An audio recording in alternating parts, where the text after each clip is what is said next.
Welcome to all dear students. आज हम अपनी पाठ्य पुस्तक क्षितिज भाग 2 का पाठ गद्य खंड का पाठ है जो लखनवी अंदाज, जिसके लेखक यशपाल जी हैं, उसके प्रश्न उत्तर पढ़ने वाले हैं, उनको डिस्कस करने वाले हैं। आज हम प्रश्न उत्तर अपनी एनसीईआरटी पुस्तक में से ही करेंगे। इसका जो पहला प्रश्न है वो है, लेखक को नवाब साहब के किन किन हाव भावों से महसूस हुआ कि वे उनसे बातचीत करने के लिए तनिक भी उत्सुक नहीं है। उत्सुक मीन्स कि उनकी कोई इच्छा नहीं हो रही है कि लेखक जो डिब्बे में आए हैं उनसे बातचीत करें। तो उत्तर में हम क्या लिखेंगे? लेखक को नवाब साहब की निम्न हाव भावों से महसूस हुआ कि वे लेखक से बातचीत करने के लिए तनिक भी उत्सुक नहीं हैं। पहला पॉइंट हम लिखेंगे कि लेखक की उपस्थिति से नवाब साहब की आंखों में एकांत चिंतन में विघ्न का असंतोष दिखाई पड़ना। दूसरा पॉइंट हम लिखेंगे कि नवाब साहब का लेखक से बातचीत करने में कोई उत्साह ना दिखाना। तीसरा पॉइंट हम लिखेंगे कि नवाब साहब का लेखक की उपस्थिति को लगातार नज़रअंदाज करना और उनके प्रति उदासीनता का भाव प्रकट करना। चौथा पॉइंट हम लिखेंगे, नवाब साहब का लेखक की ओर देखने व उनसे बातचीत करने की बजाय गाड़ी की खिड़की से बाहर देखते रहना। यानी ये जो मैंने आपको पॉइंट्स बताए हैं, इनको देखकर इनको पढ़ने के बाद हमें लगता है कि जो नवाब साहब थे लेखक से बातचीत करने में उत्सुक नहीं थे। तो दूसरा प्रश्न हमारा ये है, नवाब साहब ने बहुत ही यत्न से खीरा काटा, नमक मिर्च बुरका, अंततः सूंघ कर ही खिड़की से बाहर फेंक दिया। उन्होंने ऐसा क्यों किया होगा? उनका ऐसा करना उनके कौन से स्वभाव को इंगित करता है? इंगित मीन्स दर्शाता है। ठीक है, तो उत्तर हम क्या लिखेंगे? नवाब साहब का बहुत ही यत्न से खीरा काटना, उस पर नमक मिर्च बुरकाना और अंततः सूंघ कर ही उसे खिड़की से बाहर फेंक देना उनके झूठे अभिमान व नवाबी घमंड को दर्शाता है और उन्होंने ये काम अपने स्वभाव के अनुरूप ही किया। दरअसल नवाब साहब को अपनी अमीरी व नवाब होने का बड़ा घमंड था और वो लेखक को एक साधारण आदमी समझकर उन पर अपनी अमीरी का रोब दिखाना चाह रहे थे। इसलिए उन्होंने खीरे को सूंघ कर बाहर फेंक दिया। तो यानी अब आपने जो पाठ पढ़ा था उसमें क्या बताया गया था कि लेखक ने दोनों नवाब साहब ने खीरे को काटते समय दोनों उस सिरों को काटा, उस पर नमक रगड़ा, उसको काफ़ी देर तक रगड़ते रहे और बहुत तरीके से उन्होंने तौलिया बिछा कर उसका छिलका आराम से उतारा और प्लेट में जो है वो खीरे को बहुत करीने से काट कर लगाया, उस पर नमक मिर्च बुरका और उसको सूंघ सूंघ कर बाहर फेंकते चले गए।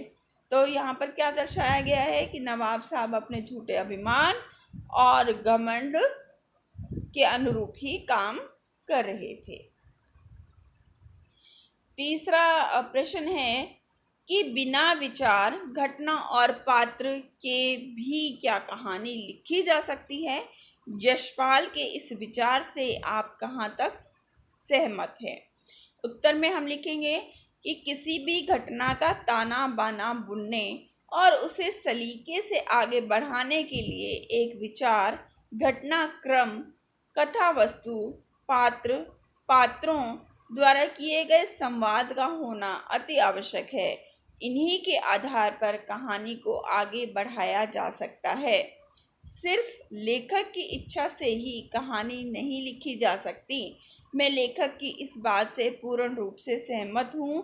दरअसल लेखक का यह कथन आजकल के लेखकों के ऊपर एक व्यंग है, क्योंकि आजकल जो लेखक हैं वो कुछ भी लिख देते हैं, ना उसका सिर होता है, ना पैर होता है, ना कोई कहानी होती है, ना कथा वस्तु होती है। बस जो मन में आया वो लिखे चले जाते हैं और लेखक कहलाते हैं।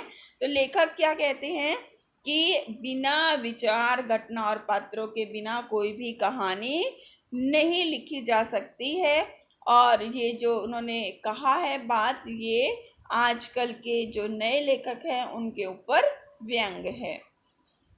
अगला प्रश्न देखिए, आप इस निबंध को और क्या नाम देना चाहेंगे? उत्तर, मैं इस निबंध को नवाबी अंदाज या नवाबी अभिमान नाम देना चाहूँगा। कि यानी पाठ को पढ़कर आप अपनी तरफ से भी कोई भी ऐसा नाम दे सकते हैं जो इस लेसन के लिए सुटेबल हो, जो इस लेसन को पूरी तरह से सार्थक करता हो। अगला प्रश्न देखें, रचना और अभिव्यक्ति में प्रश्न है आपका, नवाब साहब द्वारा खीरा खाने की तैयारी करने का एक चित्र प्रस्तुत किया गया है। इस पूरी प्रक्रिया को अपने शब्दों में व्यक्त कीजिए। अब आपने पूरा लेसन पढ़ा है, आप इसे अपने शब्दों में भी लिख सकते हैं, जो मैंने लिखा है उसको भी आप लिख सकते हैं।